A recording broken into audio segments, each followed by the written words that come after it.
octobre 1951, Joséphine Baker était la femme la plus décorée de France. Légion d'honneur, croix de guerre, médaille de la résistance. Elle avait traversé les lignes ennemies pendant la Seconde Guerre mondiale, transporté des secrets d'État codés à l'encre sympathique sur ses partitions musicales, risqué sa vie pour un pays qui n'était pas celui de sa naissance. Les généraux alliés connaissaient son dossier. La France lui avait rendu les honneurs militaires. Ce soir-là, dans un restaurant new-yorkais, on refusa de lui apporter son repas. Elle attendit plus d'1 heure. Les autres convives furent servis, pas elle. Et l'homme le plus puissant de la presse américaine, son ami de longue date, assis à la même table, ne dit pas un mot. Ce silence changea tout. Dans les semaines qui suivirent, Joséphine Baker passa de femme de l'année à ennemi public. Le FBI ouvrit une enquête. Les États-Unis lui fermèrent leurs frontières pendant près d'1 décennie. Et la vérité sur ce qui s'était réellement passé ce soir-là, qui avait décidé quoi, et pourquoi fut ensevelie sous 2 ans de procédures judiciaires et des décennies de silence officiel. Les archives sont là, les témoignages aussi. Ce que Hollywood et Washington ont préféré taire pendant 50 ans peut être reconstitué fait par fait, silence par silence. Pour comprendre comment tout cela a été possible, il faut remonter au début. Pas à New York en 1951. À Paris, en 1925, quand une jeune femme de 10 à 9 ans débarqua dans une ville qui allait la voir devenir ce qu'aucun autre pays n'avait voulu qu'elle soit. En mai 1951, Joséphine Baker défilait dans les rues de Harlem sous une pluie de confettis, acclamée par des dizaines de milliers de personnes qui scandaient son nom. La NAACP, la plus grande organisation de défense des droits civiques aux États-Unis, venait de la nommer femme de l'année. Ralph Bunche, prix Nobel de la paix, lui remettait personnellement sa carte de membre à vie. C'était un triomphe, une reconnaissance. Le retour d'une reine dans le pays qu'il avait vu naître et qu'elle avait quitté 30 ans plus tôt avec rien dans les poches et une certitude au fond du ventre, qu'ailleurs, on la verrait autrement. Ce jour-là, dans Harlem, on la voyait. Mais pour comprendre ce que cette scène signifiait vraiment et pourquoi, 5 mois plus tard, tout s'effondrerait, il faut remonter au début. Pas à New York en 1951. À Paris, en 1925. Freda Joséphine MacDonald avait 10 à 9 ans quand elle débarqua à Paris pour la première fois dans les bagages d'une troupe de music-hall américaine. Elle avait grandi dans les quartiers pauvres de Saint-Louis, Missouri, une ville où une fillette noire apprenait très tôt ce que signifiait une porte fermée. Elle avait été serveuse, femme de ménage, danseuse de rue. Elle avait faim, souvent, et elle portait en elle quelque chose que personne n'avait encore eu l'occasion de voir. Paris le vit, la première soirée de la Revue Nègre au Théâtre des Champs, Élysée, la salle ne savait pas encore son nom. Elle ressortit de la scène en le sachant par cœur. Ce que Paris avait compris en une nuit, Hollywood n'allait jamais vraiment accepter. Et c'est là que commence la vraie histoire de Joséphine Baker, pas celle du triomphe, mais celle du choix qui lui fut imposé sans qu'on lui demande son avis. Dans les années qui suivirent, Baker devint une figure incomparable du music-hall européen. Les Folies Bergères, le casino de Paris, les plus grandes salles du continent lui étaient ouvertes. Les artistes et intellectuels de l'époque, les peintres cubistes, les écrivains, les photographes se disputaient sa compagnie. Picasso l'admirait. Ernest Hemingway la décrivit comme la femme la plus sensationnelle qu'il ait jamais vue. Elle apprit le français avec la même férocité qu'elle mettait à tout le reste en quelques années. Elle le parlait avec l'accent de Paris, chantait avec la précision d'une artiste formée et portait les robes de Dior et Balmain comme si elle les avait inventées. Et pourtant, Hollywood restait silencieux. Ce silence n'était pas un oubli. C'était une politique. En 1925, les grands studios américains fonctionnaient selon des règles non écrites mais d'une rigidité absolue. Une femme noire pouvait jouer une servante. Elle pouvait jouer une figure comique. Elle ne pouvait pas être l'héroïne d'un film de studio. Pas le personnage central autour duquel tout s'organise. Pas la femme que le public est censé admirer, désirer, suivre. Le Code Hayes, qui serait formalisé en 1934, codifiait ce qui existait déjà comme pratique informelle. Les relations interraciales à l'écran étaient interdites, les rôles de premier plan réservés à des comédiens blancs. Pour une femme comme Baker noire, étrangère, déjà célèbre dans le monde entier Hollywood, ne proposait rien. Ou plutôt si, des cases. Et Baker n'entrait dans aucune de leurs cases. C'est pourquoi, en 1927, le premier grand film de sa carrière ne fut pas américain. Il fut français. La Sirène des Tropiques est sortie en décembre 1927, film muet, réalisé à Paris par Marion Nalpas et Henri Etiévent. Joséphine Baker y tient le rôle principal Papitou, Une jeune femme des Antilles dont toute la vie bascule autour d'un amour impossible. Le film connut un succès considérable, des critiques unanimes, une durée d'exploitation exceptionnelle. Baker était la première femme noire à porter un grand film en tant que vedette principale. Ce n'était pas Hollywood, c'était Paris. C'était un film muet, en français. Et c'est dans cette géographie-là, cette France, qu'il avait choisie, quand l'Amérique ne voulait pas d'elle, que Joséphine Baker construisit sa gloire. Pas par nostalgie, pas par résignation, par lucidité.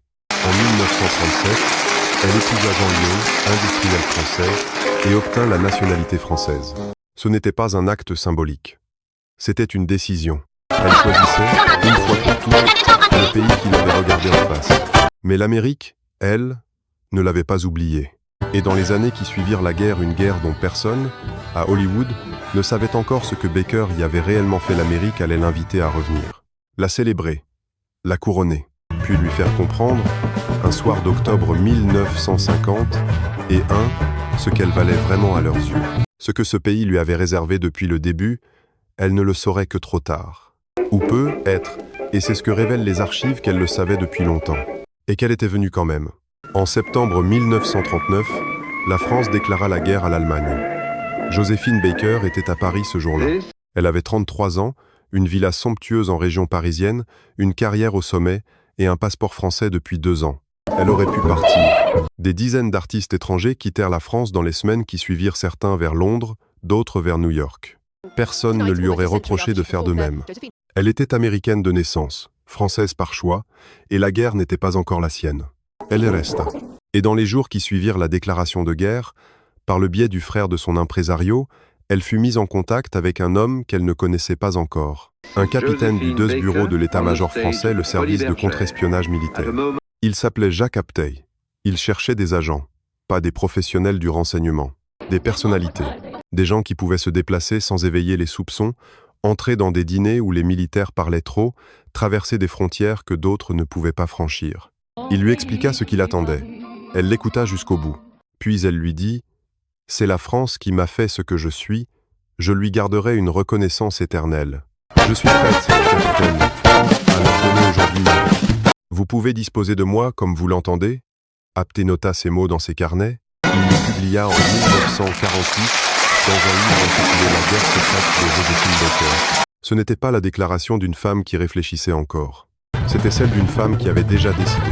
Ce que le public ne saurait pas, ce que personne en dehors d'un cercle très restreint ne saurait avant la Libération, c'est que dès l'automne 1939, Joséphine Baker menait une double vie. Sur scène, elle continuait à se produire, à chanter, à remplir les salles. Dans les coulisses, elle assistait aux réceptions diplomatiques avec une attention que personne ne lui prêtait, parce que personne ne regarde vraiment une chanteuse qui sourit dans une ambassade. Elle écoutait, elle mémorisait. Elle rapportait à Aptey ce qu'elle entendait sur les positions allemandes, sur la politique de l'Italie, sur les agents ennemis actifs à Paris. Une semaine après son recrutement, elle lui transmit une information de première importance. À l'ambassade d'Italie, elle avait appris que Mussolini venait de décider de jouer Hitler contre la France. Les services de renseignement notèrent l'information. La guerre n'avait pas encore vraiment commencé et Joséphine Baker était déjà un agent opérationnel. Puis la France s'effondra. En juin 1940, les armées allemandes traversèrent la ligne Maginot. L'armistice du 22 juin rendit les lois racistes de Vichy effectives et ces lois interdisaient aux personnes noires de franchir la ligne de démarcation, de se produire sur scène, d'exister dans l'espace public avec les mêmes droits que les autres. Baker quitta Paris pour son château des Milandes, en Dordogne. Aptey la rejoignit. Et ensemble, ils continuèrent. Ce qui se passa ensuite tient du roman, sauf que c'était vrai. Fin 1940, Baker et Aptey partirent pour Lisbonne. Aptey voyageait sous un faux passeport au nom de Jacques Hébert, présenté comme le secrétaire artistique de la star en tournée. Les informations qu'il transportait sur les positions militaires allemandes en France, sur les réseaux de communication ennemis, étaient transcrites en langage chiffré, à l'encre sympathique, sur les partitions musicales que Baker portait toujours avec elle. D'autres documents étaient glissés ailleurs, épinglés à même ses sous-vêtements, dissimulés dans des endroits que personne n'osait chercher sur une star internationale. À chaque poste frontière, la même scène se répétait. Les douaniers l'arrêtaient.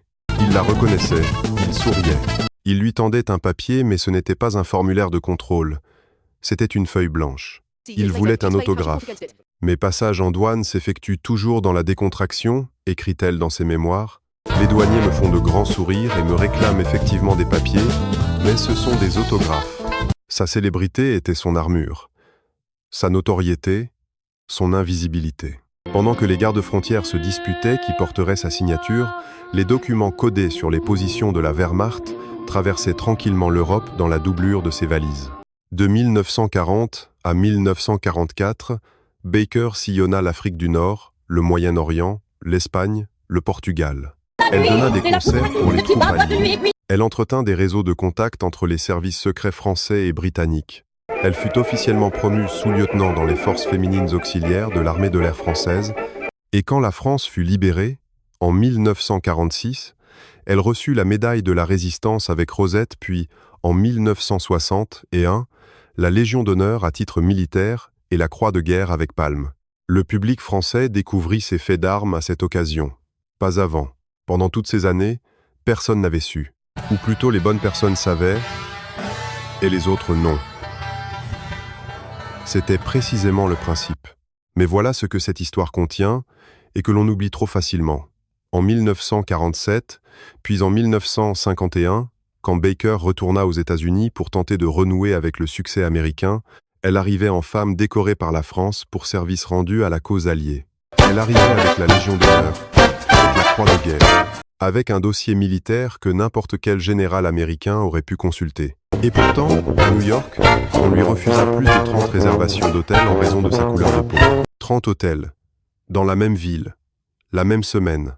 La femme qui avait traversé les lignes ennemies avec des secrets d'État cachés dans ses partitions ne pouvait pas louer une chambre dans sa ville natale. Elle ne dit rien publiquement. Pas encore. Elle accepta les conditions, trouva des alternatives, continua sa tournée.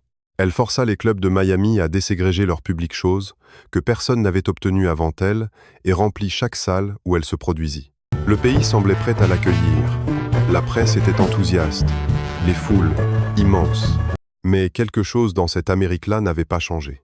Et Baker, qui connaissait les frontières mieux que quiconque, le sentait. Elle ne savait pas encore que l'attaque viendrait d'un ami. Le 6 octobre 1951, Joséphine Baker entra au Stork Club. C'était l'endroit où il fallait être vu à New York en 1951. 3 East, 53rd Street, entre la 5e et Madison, une façade discrète, un portier en livrée, et à l'intérieur, la crème de la société américaine attablée dans des box capitonnés. Des politiciens, des journalistes, des stars. Le propriétaire, Sherman Billingsley, avait transformé ce club en quelque chose qui ressemblait à une institution nationale. Être admis au Stork Club, c'était une forme de reconnaissance. Être refusé, c'était tout autre chose. Baker était venu dîner avec des amis.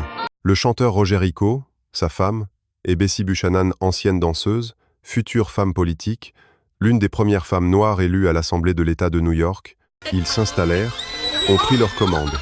Les autres tables furent servies. Baker attendit. 10 minutes. 20. Une demi-heure. L'heure passa. Les verres de ses compagnons furent remplis, leurs plats arrivèrent, le sien non.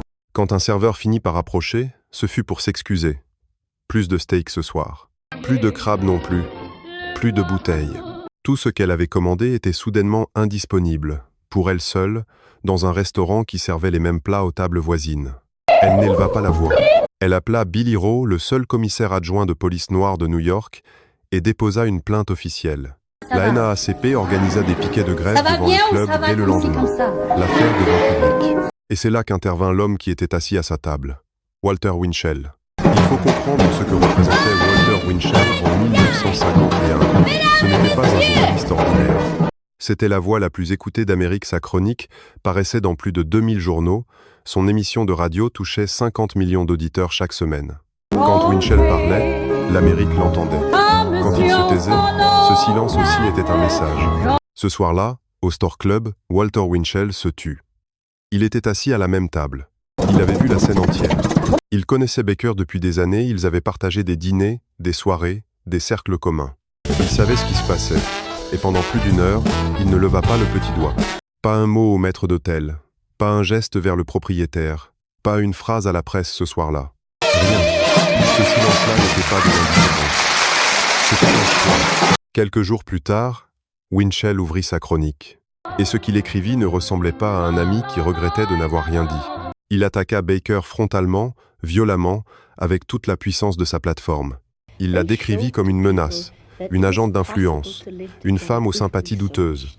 Dans les colonnes de Winchell, Joséphine Baker devint simultanément fasciste et communiste, internationaliste et antisémite, des accusations contradictoires dans leur logique même, mais cohérentes dans leur intention, détruire une réputation avant que la vérité sur le Stork Club puisse s'installer.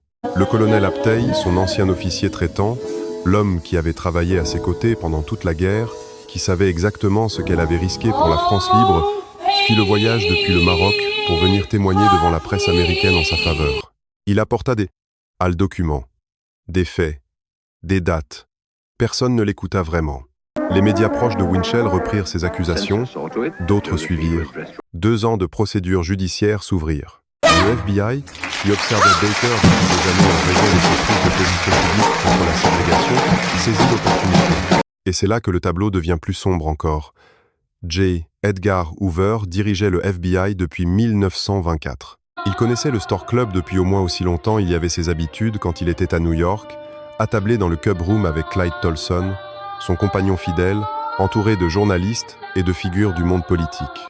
Winchell et lui étaient proches. Le club et le FBI entretenaient une relation de connivence discrète mais bien documentée. Quand la NAACP demanda à Hoover d'intervenir en faveur de Baker, de peser de son autorité sur l'affaire du Stork Club, il répondit par écrit.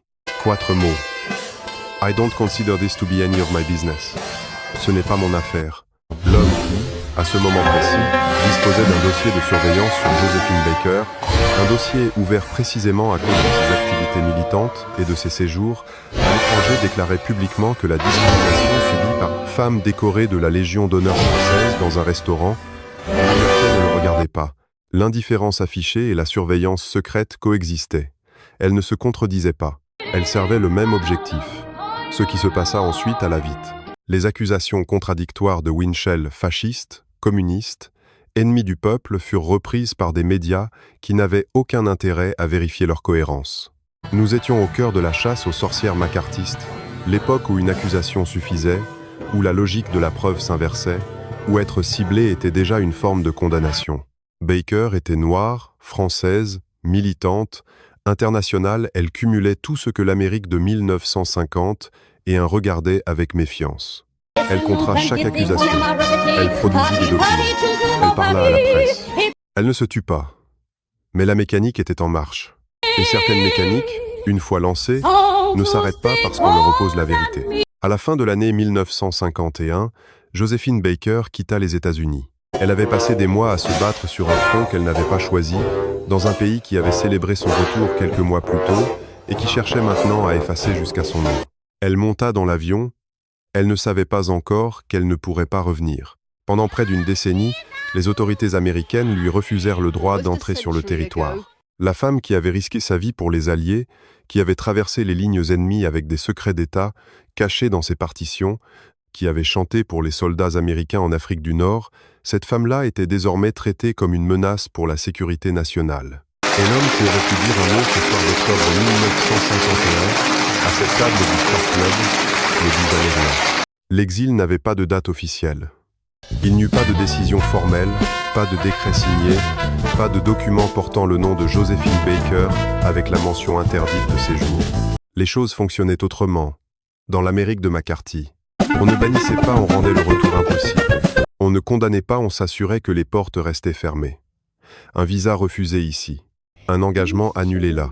Une rumeur entretenue, un dossier consulté au bon moment par la bonne personne. La mécanique était invisible. Le résultat, lui, était réel. Pendant près d'une décennie, Joséphine Baker ne put pas rentrer aux États-Unis. Elle avait 50 ans. Elle était au sommet de sa notoriété internationale.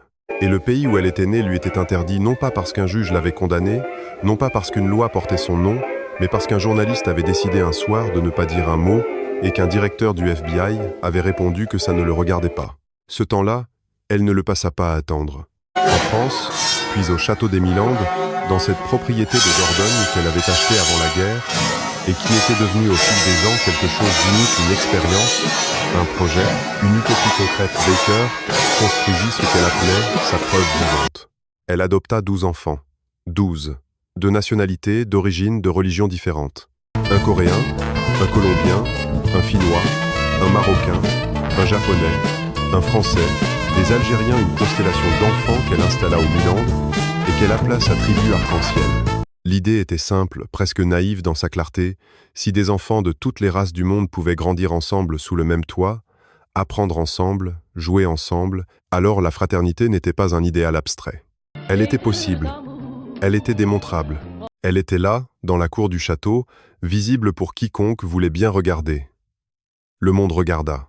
Des journalistes, des diplomates, des curieux venus de partout firent le voyage jusqu'en Dordogne. Les Milandes devinrent un lieu de pèlerinage pour ceux qui voulaient croire que quelque chose de différent était possible. Baker, elle, gérait une propriété de 700 acres, 12 enfants, un personnel important, des tournées internationales pour financer tout cela et une guerre juridique en cours aux États-Unis. Elle dormait peu, elle dépensait tout, elle continuait. Mais quelque chose, pendant ces années d'exil forcé, avait changé dans sa façon de se tenir face au monde. La femme qui avait souri aux douaniers tout en portant des secrets d'État dans ses valises portait maintenant autre chose, une détermination plus dure, plus froide, taillée dans une matière que les années avaient affinée. Elle n'oubliait pas. Elle n'avait pas pardonné. Mais elle avait compris que l'oubli et le pardon étaient des luxes qu'on ne pouvait pas encore se permettre. En 1955, elle amplifiait en Europe la vague d'indignation soulevée par le meurtre d'Emmett Till, un garçon noir de 14 ans lynché dans le Mississippi, dont les assassins furent acquittés, puis avouèrent publiquement après le jugement, certains de leur impunité. Baker prit la parole. Elle écrivit. Elle interpella. En 1963, enfin, une porte s'ouvrit.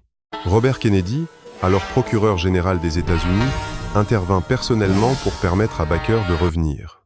Les raisons précises de cette intervention n'ont jamais été entièrement documentées, peut être le climat politique du mouvement des droits civiques, peut être autre chose. Mais le résultat était là. Après près d'une décennie, Joséphine Baker reçut l'autorisation de rentrer aux États-Unis. Elle rentra, et elle choisit la scène la plus grande, la plus symbolique, la plus impossible à ignorer que cette année-là pouvait offrir. Le 28 août 1963, la marche sur Washington pour l'emploi et la liberté. 250 000 personnes rassemblées devant le Lincoln Memorial par une chaleur d'été écrasante. Martin Luther King allait prononcer ce jour-là le discours qui porterait son nom pour l'éternité « I have a dream ». Baker prit la parole avant lui. Elle portait son uniforme de sous-lieutenant de l'armée de l'air française. Ses médailles, la Légion d'honneur, la Croix de guerre, la médaille de la Résistance étaient épinglées sur sa poitrine, visible de loin, visible de près, impossible à ignorer. Elle était la seule non-américaine à s'exprimer ce jour-là devant cette foule immense. Elle s'avança vers le micro, et elle dit « Vous savez, mes amis, que je ne mens pas quand je vous raconte que je suis entrée dans les palais de rois et de reines, dans les maisons de présidents, et bien plus encore. Mais je ne pouvais pas entrer dans un hôtel en Amérique et boire une tasse de café. Et cela m'a rendue furieuse. La foule entendit. La foule comprit. Cette femme en uniforme français, debout devant le Lincoln Memorial, n'était pas venue faire la paix avec l'Amérique. Elle était venue lui dire, une fois de plus, ce qu'elle lui avait déjà dit en 1950, et mais cette fois, avec 250 000 témoins, et avec les médailles d'un pays qui, lui, avait reconnu ce qu'elle voulait. Elle avait 67 ans. Elle avait traversé 2 continents, une guerre mondiale, un exil, des procès, des dettes, des silences. Et elle se tenait là, droite, les médailles au soleil, à dire la vérité à voix haute dans la ville qui l'avait bannie. Ce n'était pas un retour triomphal. C'était quelque chose de plus difficile à nommer et de plus durable. Mais l'histoire n'était pas encore terminée. Ce qu'elle avait construit, ce qu'elle avait sacrifié, ce qu'elle avait tenu debout pendant toutes ces années, allait encore être mise à l'épreuve. Et la reconnaissance, la vraie, celle qui dure, n'arriverait pas de son vivant. Le 10 avril 1975, Joséphine Baker monta sur scène au Casino de Paris. Elle avait 68 ans. La salle était comble. Le spectacle était une rétrospective 50 ans de carrière condensée en une soirée, des images d'archives projetées sur grand écran, des chansons qu'elle avait chantées pour la première fois avant que la plupart des gens dans la salle ne soient nés. À un moment, elle s'arrêta au bord de la scène et regarda le public. Longtemps, comme si elle voulait graver quelque chose dans sa mémoire ou comme si elle reconnaissait quelque chose qu'elle avait cherché toute sa vie et qu'elle trouvait, là, dans ses visages. La standing ovation dura plusieurs minutes. 2 jours plus tard, le 12 avril 1975, Joséphine Baker fut retrouvée inconsciente dans sa chambre d'hôtel parisienne. Elle fut transportée à l'hôpital. Elle ne reprit jamais connaissance. Elle mourut ce jour-là, à Paris, dans la ville qu'il avait choisie un demi-siècle plus tôt, quand personne d'autre ne voulait d'elle. Elle ne savait pas, le soir du casino de Paris, que c'était la dernière fois. Ou peut être, et c'est une pensée que l'on ne peut pas totalement écarter, peut être qu'elle le savait. Peut être que ce regard, ce long regard sur la salle, était exactement ce qu'il semblait être. 46 ans plus tard, le 30 novembre 2021, la France fit quelque chose qu'elle n'avait encore jamais fait pour une femme noire. Elle ouvrit les portes du Panthéon. La cérémonie fut conduite par le président de la République. Les honneurs militaires furent rendus. Des milliers de personnes se rassemblèrent dans les rues du quartier latin. Et dans le temple républicain, on installa le cénotaphe de Joséphine Baker, symbole de son entrée parmi les grands de la nation française, à côté d'Alexandre Dumas et de Félix Éboué, les 2 autres Français noirs déjà présents dans ces murs. Son corps, lui, resta à Monaco, où elle était enterrée au cimetière marin. Ce qui entra au Panthéon ce jour-là, ce fut autre chose. Le cercueil contient de la terre prélevée dans 3 endroits différents. La terre du Missouri, l'état où elle naquit dans une famille pauvre en 1906, dans une Amérique qui lui refusait le droit d'exister pleinement. La terre de France, le pays qu'il avait vu devenir ce qu'elle était, qui lui avait donné un uniforme, des médailles et finalement un temple. Et la terre de Monaco, où elle s'était finalement reposée, 3 pays, 3 poignées de terre, une seule femme. Ce détail dit quelque chose que les discours officiels ne disent pas toujours avec cette précision-là. Joséphine Baker n'appartenait à aucun pays complètement, de son vivant. Elle avait été trop américaine pour l'Europe, trop française pour l'Amérique, trop noire pour Hollywood, trop internationale pour qu'un seul drapeau la couvre entièrement. Et c'est mort qu'elle appartient à 3. La question que posait cette histoire depuis le début qui a voulu effacer Joséphine Baker, et pourquoi ce soir d'octobre 1950 et un tout a basculé n'a pas de réponse simple. Walter Winchell est mort en 1972, sans jamais s'être expliqué sur ce silence au Stork Club. J. Edgar Hoover est mort la même année, et les pages de son dossier sur Baker sont toujours partiellement classifiées. Les mécanismes qui transformèrent une femme décorée par la France en ennemie publique américaine fonctionnaient dans l'ombre, sans laisser de traces nettes, sans signature lisible. Ce qu'on sait, c'est le résultat. On sait qu'une femme qui avait traversé les lignes ennemies avec des secrets d'État dans ses partitions ne put pas louer une chambre à New York. On sait qu'un homme qui disposait d'un dossier sur elle depuis des années déclara que ce n'était pas son affaire. On sait qu'un autre homme, assis à la même table qu'elle, choisit de se taire puis d'attaquer. On sait qu'il fallut attendre 1963 pour qu'elle puisse remettre les pieds sur le sol américain, et 2020 et un pour qu'une nation la reconnaisse officiellement parmi ses plus grands. On sait, aussi, ce qu'elle a dit à Washington en 1963, debout devant le Lincoln Memorial en uniforme français, qu'elle était entrée dans les palais des rois et des présidents et qu'elle ne pouvait pas boire une tasse de café dans son pays natal, et que cela l'avait rendue furieuse. Cette fureur-là n'était pas de la colère, c'était de la clarté. Ce qui résonne aujourd'hui dans cette histoire, en 2026, ce n'est pas le passé, c'est la permanence de certaines mécaniques. La façon dont une réputation peut être détruite en quelques semaines par quelqu'un qui disposait d'une plateforme et d'une rancune. La façon dont l'indifférence publique et la surveillance secrète peuvent coexister sans se contredire. La façon dont les reconnaissances tardives le Panthéon, les biographies autorisées, les biopics produits avec l'accord de la famille arrivent toujours après. Toujours après que la personne concernée ne peut plus les recevoir debout. En mai 2026, Studio Canal annonça à Cannes la production d'un biopic consacré à Joséphine Baker. Le premier biopic officiel, réalisé avec l'accord explicite de ses fils, Jean-Claude et Brian Bouillon Baker. Le premier qui prétend explorer, selon les mots de sa réalisatrice, ses contradictions, ses blessures et son immense courage. Le film sortira en 2027. Joséphine Baker sera morte depuis 52 ans. Il y a quelque chose d'obstinément juste et d'obstinément trop tard dans tout cela. Et peut être que c'est précisément pour cette raison que son histoire continue d'être racontée, parce qu'elle n'a pas encore fini de dire ce qu'elle a à dire. Le soir du casino de Paris, quand elle s'arrêta au bord de la Seine et regarda la salle, personne ne savait que c'était la dernière fois. 2 jours plus tard, elle ne serait plus là. Mais la standing ovation, elle, celle-là, avait duré.